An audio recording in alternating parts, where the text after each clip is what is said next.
আসসালামু আলাইকুম রহমতুল্লাহ। প্রিয় বন্ধুগণ, দেখছেন গোপালগঞ্জ জেলা কর্তৃক আয়োজিত বাংলাদেশ খেলাফত মজলিসের উদ্যোগে আগমন করছেন শেখুল হাদিস ইবনে শেখুল হাদিস আল্লামা মামুনুল হক সাহেব।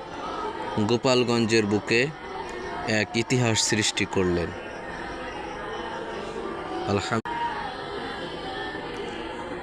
দেখতে থাকুন, আসছেন জাতির রাহবার আল্লামা মামুনুল হক সাহেব।